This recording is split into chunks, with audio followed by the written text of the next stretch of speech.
انك تشد القران تقسمو على جوج 30 حزب 30 حزب وديرهم فردات ديال الصباط، وماشي غير هادشي، ودير النجاسه على القران، حتى انك باش تخيل هادشي في عقلك كتحشم. ايوا تخيلوا القصه ديال اليوم كتدور على واحد الساحر اللي حل عينيه ولقى راسو عايش بين العالم ديال الجن والعالم ديال الانس. الساحر اللي فاش غادي يورث ليامة السحر اللي خلاها ليه الوالد ديالو غيولي يشوف الجن والشياطين ويتواصل معاهم. واللي كيصدم اكثر من هذا الشيء هو مارس حتى الجنس مع جنيات في صورة بنات جميلات. دار النجاسة على القرآن ولبسو في رجليه لمدة 40 يوم، سجد الإبليس وصلى وصام لغير الله، وقرا من كتب ديال السحر واللي من بينهم شمس المعارف النسخة الأصلية. ولكن نهار غادي يقرر يرجع لطريق الله ويتوب، الشيطان كان عنده كلام آخر، غادي يقتلوا ليه ولادو ومرتو بأبشع الطرق، وحتى هو غادي يفرش كاع الأمور ديال السحر والشعوذة متعلقة بالعالم الآخر.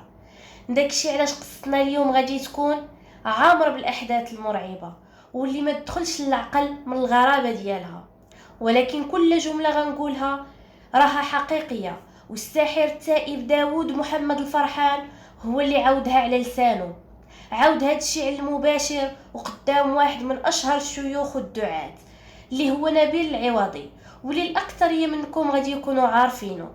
القصة ديال داود محمد كتبدا من الصغر ديالو، حيت هو من صغرو كان كيجيه واحد المس شيطاني، وحاجة عادية يجيه هاد المس حين باه أصلا كان ساحر ومشعوذ، والدار ديالهم عامرة بالسحر والشعوذة. ولكن بلاصة ما باه يستعن بالرقية الشرعية ويرجع الله باش يعالج ولده من المس، لا، استعن بالجهة الأخرى، يعني بعالم الشياطين، وغادي يقدم ولده ليهم على أساس فاش يكبر غادي يولي خادم ليهم.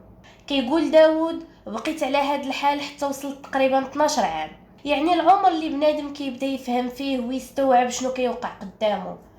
انا عرفت باللي الاب ديالي راه مشعوذ، واللي غادي نعرف من بعد باللي راح حتى الاب ديالو، يعني السحر كانوا كيتوارثوه. وقول عائله ديال الصحراء ابا عن جد، وعلم الله شحال قديم في العائله ديالهم، يعني شحال من جيل توارث هذا الشيء. المهم داود كبر وتربى على ان الوالد ديالو عنده كرامات بحال تقول البركه، والناس بزاف كانوا كيجيو لعنده من مختلف المناطق باش يباركوهم.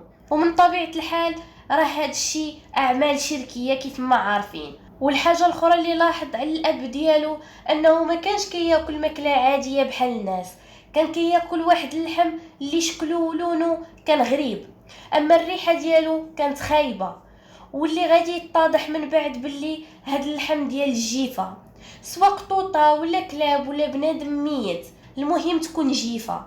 وكانت الوليمه الوحيده عند اب داود هي اللحم ديال الدراري الصغار. تخيلوا معايا بنادم شحال قلبه قاصح باش توصل بيك لدرجه غادي تاكل اللحم ديال دري صغير، يعني راك قطعتي يديك من يد الرحمن.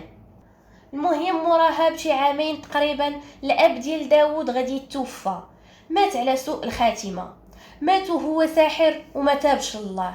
قبل ما يموت غادي يقول لولده داود انت اللي غادي تورث بلاصتي، وهما غادي يورثوك الكرامات ديالي. كيقول داود باللي لحد الان ما فهمت حتى شي حاجه، ما فهمت شنو كان كيقصد، حيت انا كان عمري باقي صغير. ولكن اللي لاحظت مورا ما مات الوالد ديالي داكشي اللي كان كيوقع عندنا في الدار، بحال دوك الاصوات الغريبه ولا دوك الحركات بحال تقول شي حاجه كتحرك وكطيح بوحدها، اللي من طبيعه الحال هادو راه اعمال ديال الشياطين. غادي توقف مؤقتا، ولكن للاسف هاد الشيء وقف وغادي ينتقل ليا انا. بديت كنشوف عندنا في القريه شي بنات اللي زوينين بواحد الصوره اللي ماشي طبيعيه ومبالغ فيها، واللي اصلا ما ساكنينش في هاد القريه. جاو هضروا معايا وقالوا لي واش بغيتي توصل لمرتبه عاليه اكثر من المرتبه اللي كان عليها الوالد ديالك؟ طمعوني بالفلوس وما اللذات ديال الدنيا. انا كنت صغير ديك الساعه ومن طبيعه الحال وافقت. كانوا كيجيو عندي الشياطين مسيفين صورة بنات اللي زوينين تيفتنوا بالزين، وكنت كنخرج معاهم للخلا والقفار. واحد المره على عادتي خرجت للخلا باش نتلاقى بهم، وانا راجع في حالي في هذاك الليل غادي نتلاقى بواحد الدابه اللي كانت مربوطه، وقلت 100% هادي ديال شي واحد اللي حتى هو جا لهنايا باش يتلاقى بدوك الشياطين في هاد الخلا. وغادي نقرر ناخد ليه ديك الدابه ديالو باش نمشي بها للدار. المهم ركبت على ديك الدابه، مشات بيا واحد المسافه حتى وصلت لواحد البلاصه اللي كانت عاليه، بحال تقولوا واحد الكديه ولا جبل اللي صغيور. وهنا ديك الدابه غادي توقف، ما بغاتش تطلع ليا في ديك الطلعه. ضربتها بالعصا المره الاولى باش تتحرك ولكن ما تحركاتش، ضربتها المره الثانيه وما تحركاتش.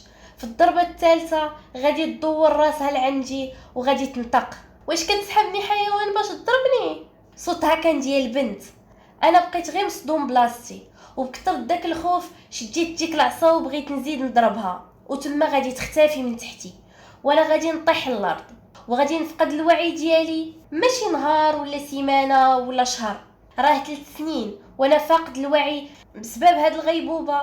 كنت مره كنسترجع الوعي ديالي، كنفيق كنشوف قدامي ونشوف جنابي، كنلقى راسي مربوط بالسناسل وكنعاود نرجع لديك الغيبوبه.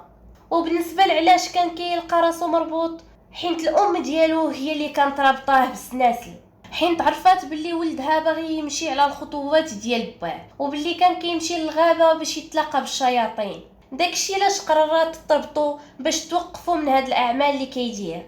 في هاد 3 سنين واحد المره الوالده ديالي غادي تقرر تديني لواحد الشيخ باش يقرا عليا ويقيني ياك ما يطلع مني هادشي.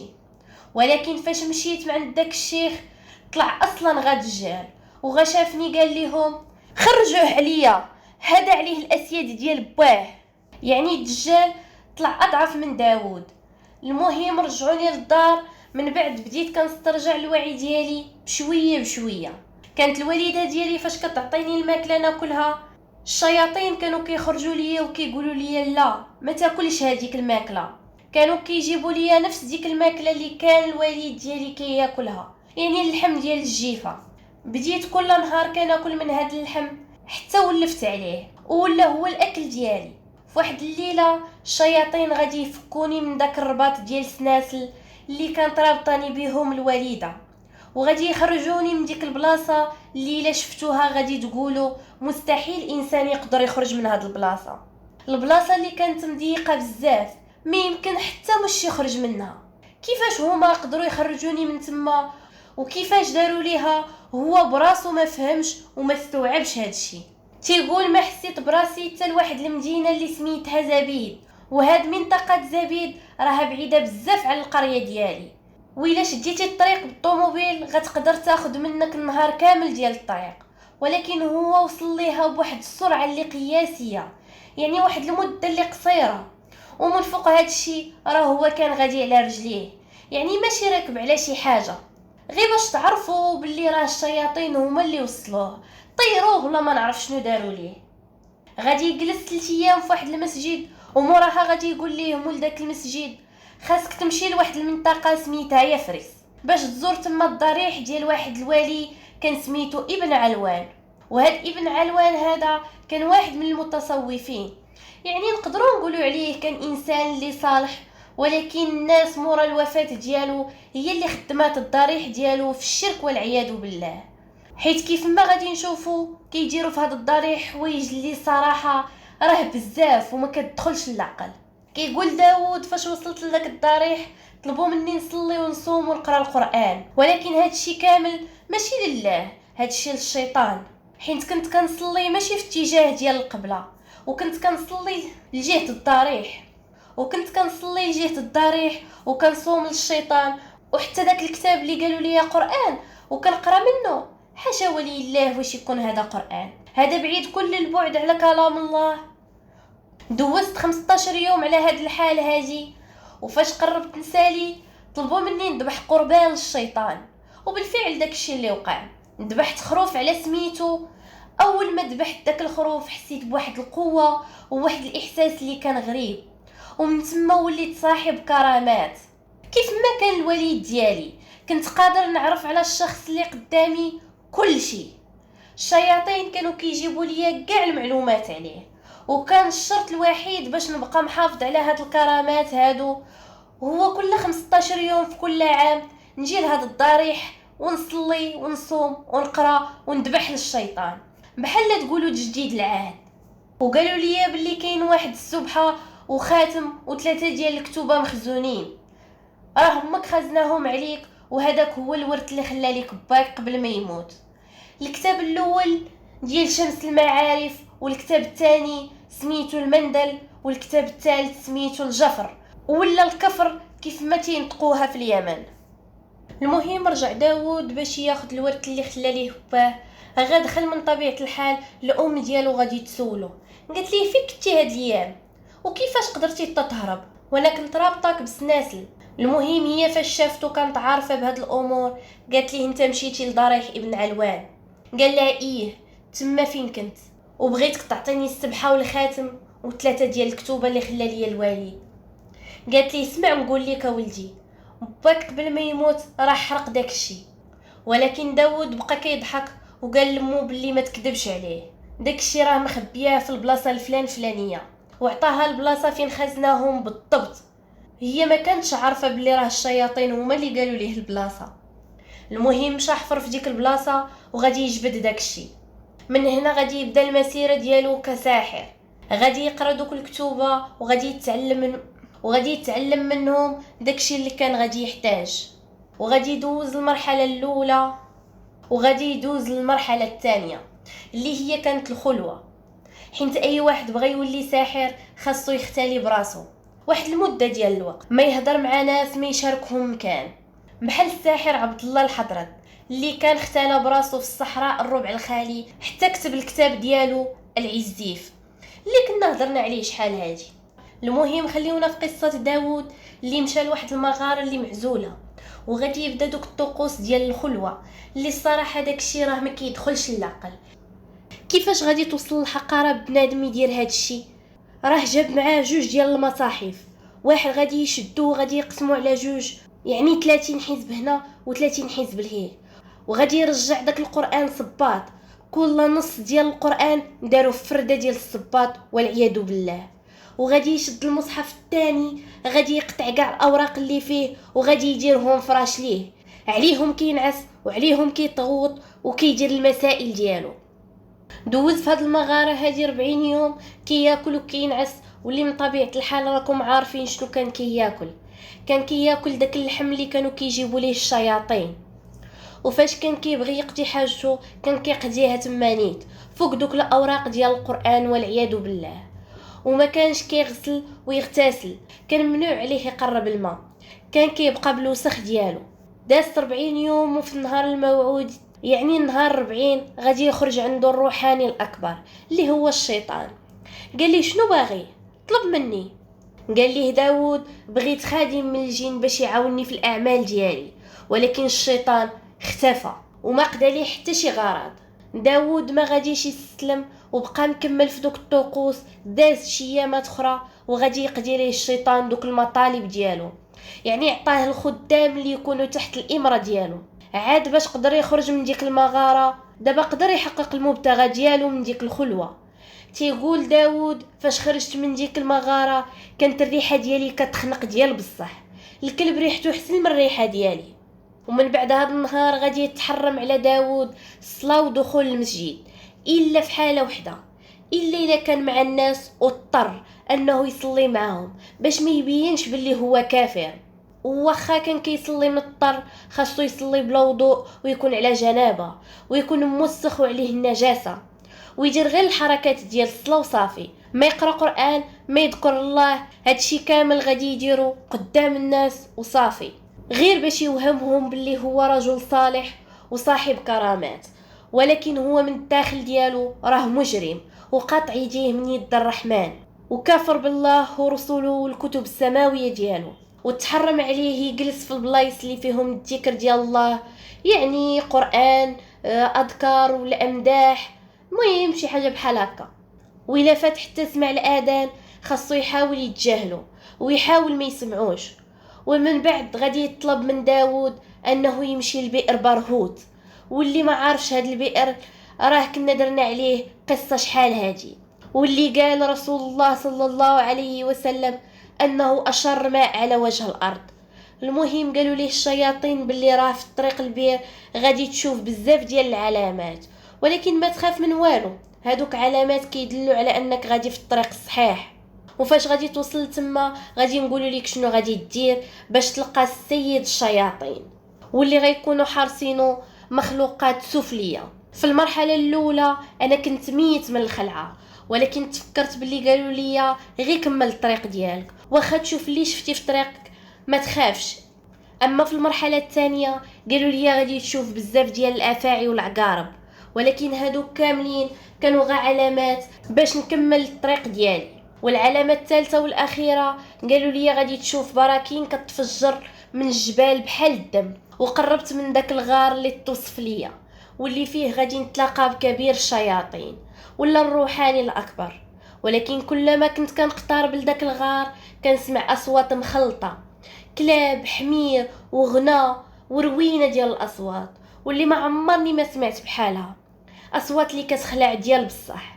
انا هنا تخلعت بزاف وما قدرتش ندخل لهذاك الغار، وغادي نقرر نرجع في حالي.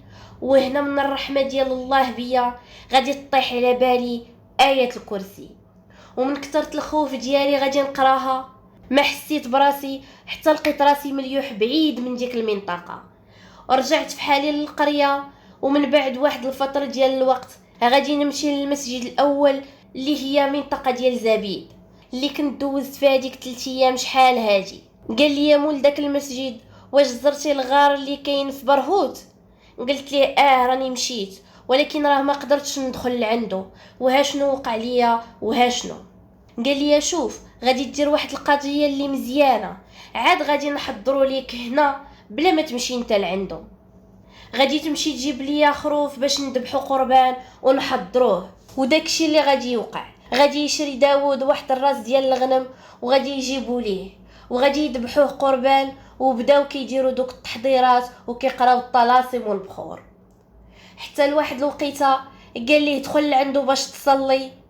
وانا داخل لواحد البيت وما فاهم والو، حتى غادي نلقى واحد الشخص مريح على كرسي. سجدت على رجليه اليمنيه وهو غادي يهز رجليه اليسريه وغادي يحطها لي على راسي، وهنا غادي نولي ساحر محترف. هذه كانت البدايه الحقيقيه ديالي في عالم السحر. غير هو واحد الحاجه، راه داود واخا ساحر راه ما كانش كيبين للناس باللي كافر، كان كيبين لهم باللي هو ولي من اولياء الله الصالحين وعنده كرامات. بحال فاش كيجي عنده شي واحد من ضعاف الايمان وكيطلب منه شي طلب بحال رزق قليل ولا باغي نزوج فلانه لفلان ولا باغي يدير ليه شي عمل روحاني، هو شنو كان كيدير؟ كان كيوهم داك الشخص اللي جا عنده وكيدخل الحمام قدام عينيه على اساس انه كيتوضا، ولكن راه هو في الحقيقه كان غا كيزيد كيوسخ راسو بالنجاسه وكيخرج قدام داك السيد ولا ديك السيده اللي جات عنده وكيصلي 2 ديال الركعات، 2 ركعات اللي ما كيذكر فيهم لا اسم الله ولا قراءه القران، تيذكر غا طلاميس وتوسلات شيطانيه باش يبان الشيطان قدامه، وكيسجد ليه وهو كيطلب منه يقضي ليه الغرض ديال داك السيد ولا ديك السيده اللي جاو عنده، وباش يبين للناس باللي عنده كرامات وراه هو ولي من اولياء الله الصالحين. كان كيجبد واحد الخنجر اللي معروف في اليمن وكانوا كيديروه في الحزام ديالهم، كيجبد داك الخنجر وكيضربوا في الكرش ديالو حتى كيدخل مزيان، والناس كتشوف داكشي وكتبقى مصدومه وكتثيق باللي راه هذا ولي من اولياء الله والملائكه هي اللي كتحميه. ولكن راه هادشي كله غير اوهام من دوك الشياطين. واحد المره وهو كيدير هاد العرض قدام الناس باش يبهرهم، غادي يدخل عليه واحد السيد اللي كان عنده شويه العلم بهاد الامور ديال الشعوذه والسحر. عرف باللي راه الساحر والشياطين دايرين ليه درع حامي من دوك الطعنات ديال الخنجر. تما غادي يقرا آية الكرسي حتى هما غادي يهربوا من تما، وداك الخنجر غادي يدخل ليه في الكرش ديالو بصح لدرجه غادي يطيح وغادي يفقد الوعي ديالو. دوز مده في السبيطار باش يتعالج حيت كان تقريبا غادي يموت لولا رحمه الله بيه. والله كان باغيه يموت تايب، يعني ما بغاش يموت بحال هكا، ما بغاش يموت على سوء الخاتمه كيف ما كان كيقول. وحتى من بعد فاش غادي يتوب الله عاد باش غادي يعاود ليه داك السيد اللي كان قرا آية الكرسي عليه وقال ليه واش عقلتي على النهار الفلان فلاني فاش دخلات ليك ديك الجنويه في كرشك؟ قال ليه انا اللي كنت قريت عليك آية الكرسي. هادشي هي باش تعرفوا بلي راه الشياطين ضعاف بزاف، يعني غير آية الكرسي قدرات تردعهم. ودابا علاش داوود قرر يرجع لطريق الله؟ هادشي كامل اللي عاودت لكم كانت القصة ديال الساحر داوود. اما من دروكا غادي نعاود لكم عن توبة داوود. قصة توبة داوود كانت غريبة، وحلم اللي كان سبب باش يتوب لله. واحد النهار غادي يجي عنده واحد السيد وقال ليه راه شي حاجه ما هياش كتوقع عندنا في الدار، وانا بغيتك تمشي معايا باش ترقي الدار ديالي وتبارك ليا فيها. وبالفعل غادي يمشي معاه، وكيف غادي يوصل عنده للدار غادي يقول ليه باللي راه حس بواحد العيا والجسم ديالو تقال عليه بواحد الطريقه اللي عجيبه ما عمرو وقع عليه بحال هكا. طلب من السيد يدخل لشي بيت ينعس ويرتاح شي شويه. الناس اللي كانوا معاه تعجبوا، حين داوود ما كانش كينعس بالليل، ما كينعس حتى كتطلع الشمس.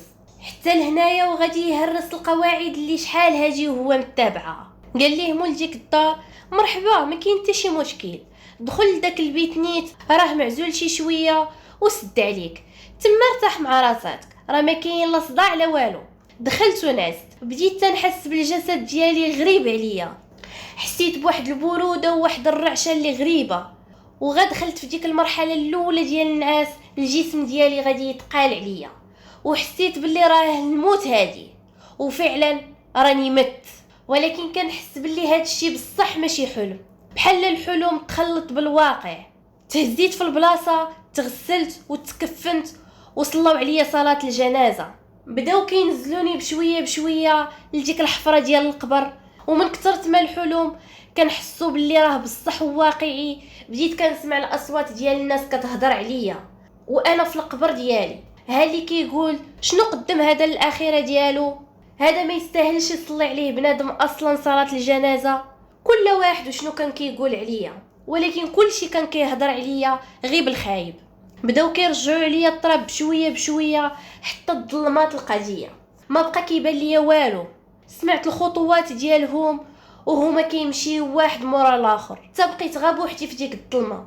داز ساعه جوج 3 السوايع وانا كنتسنى غير نسمع شي حاجه ولا نشوف شي حاجه اللي بسيطه وسط ديك الظلمه. وانا في وسط هذا السكوت الغريب حتى لشي شويه غادي نسمع واحد الصوت اللي غادي يقطع السكات ديالي وغادي يخليني نموت بالخلعه. صوت بحال الرعده نزل عليا دقه وحده، صوت عمرني سمعته ولا غادي نسمع بحالو. وتما غادي يحضروا قدامي جوج ديال الكائنات اللي كانوا كيخلعوا ديال بصح. من كثرة الرعب شفتهم ونسيت حتى السميه ديالي. بداو كيهضروا معايا وكيقولوا لي من ربك، من نبيك، ما دينك. انا غمسمر بلاصتي وما عارف ما نقول. اشنو غادي نقول ليهم؟ نقول ليهم كنت كنصلي للشيطان وكنصوم ليه؟ بقيت غير ساكت وما عرفت ما نقول. قالوا لي نوض قعد، نوض سير توضا وصلي. نوض ولقيتهم حاطين ليا واحد القدره ديال الماء اللي مغلي لدرجه الا قستيه بيديك اللحم ديالك ينفصل على العظم ويتفرتت تما. كيفاش انا غادي نقدر نتوضا بهذا الماء؟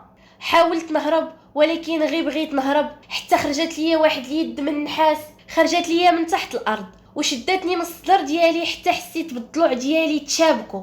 رفعتني حتى للفوق وهبطاتني وغطساتني وسط ديك القدره ديال الماء المغلي.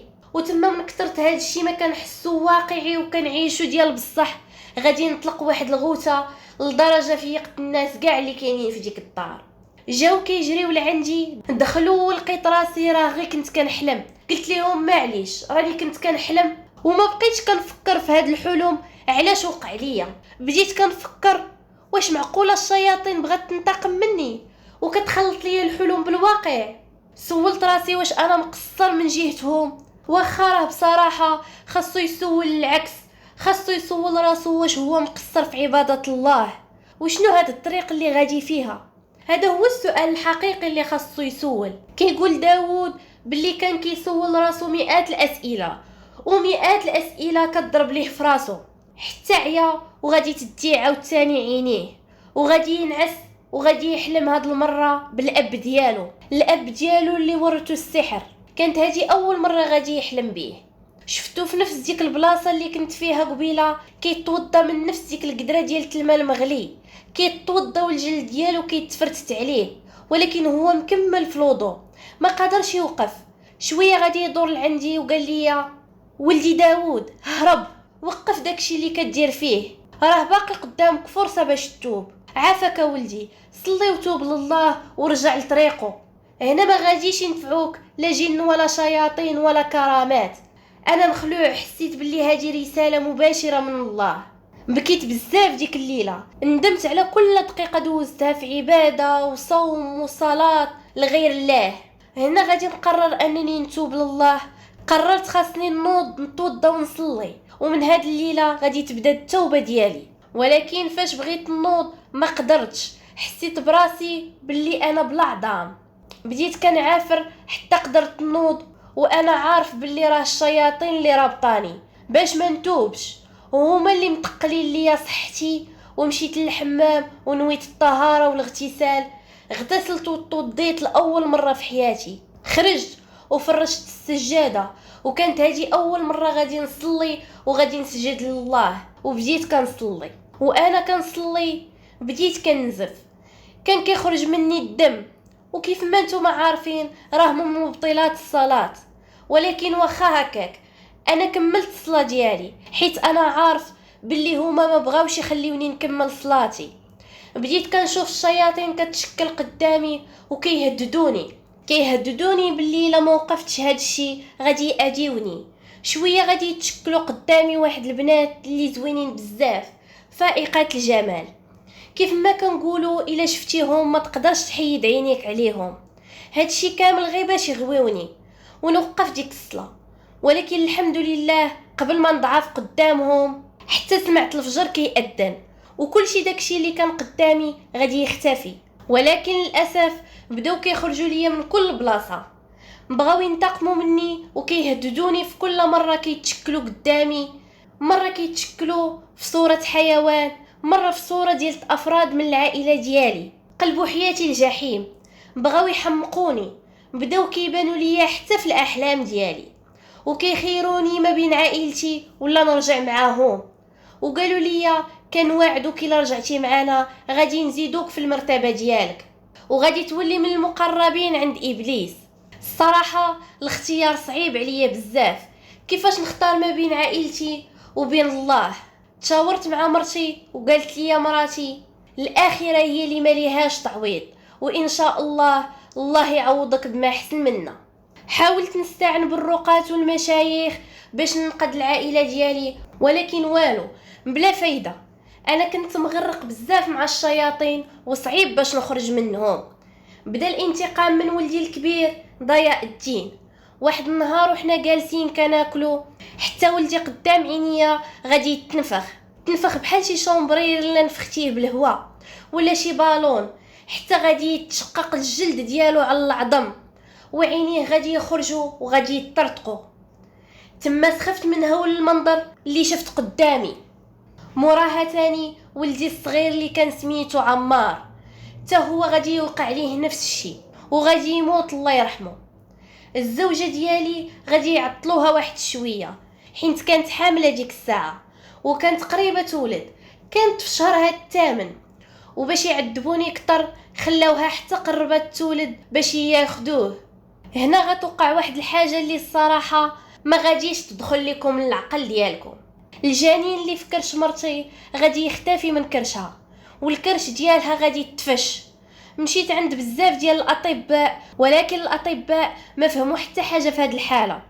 قالوا لي: راه مراتك اصلا ما حاملاش سيدي. وانا عرفت بان هذا الشيء ما عنده علاقه بالاطباء، وفكرت باللي نديها لشي راقي.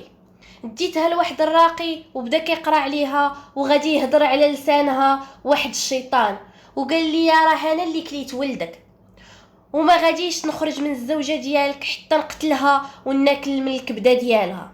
والا بغيتي تنقذ اخر فرد من عائلتك ما عليك غير ترجع لينا، الباب راه باقي محلول ليك، رجع معانا. انا قررت نتوب وما نرجعش لطريق السحر، واخا يوقع ليا اللي وقع، ولكن كان الثمن غالي، حتى الزوجه ديالي غادي يقتلوها ليا. واش ما كانش الله قادر يتدخل ويحبس هاد الشيء؟ بطبيعة الحال كان قادر الله يتدخل، ولكن الله بغى يشوف واش بصح هذا تاب لراسو. عليها ابتلاه بالموت ديال ولادو ومراتو، اعز اشخاص ليه. وبالفعل داود نجح في الاختبار ورجع لطريق الله. وبالنسبة للقصة وهاد الأحداث كاملة اللي عاودت لكم راه غير مختصر، أما القصة راه طويلة وفيها بزاف ديال الأحداث والوقائع. المهم كنتمنى تعجبكم القصة ديال اليوم، واخا الصراحة ما فيها ما يتعجب. وبالنسبة اللي عجباتو ما ينساش يدير ابوني، هكا تعاونوني. راكم عارفين بحال هاد القصص كي ياخدوا وقت في الكتابة والمونتاج. المهم راكم فاهمين. وما تنساوش تخليوا لي الرأي ديالكم على القصة لتحت في التعليقات، وبارطاجيو بطبيعة الحال، وتهلاو في ريوسكم.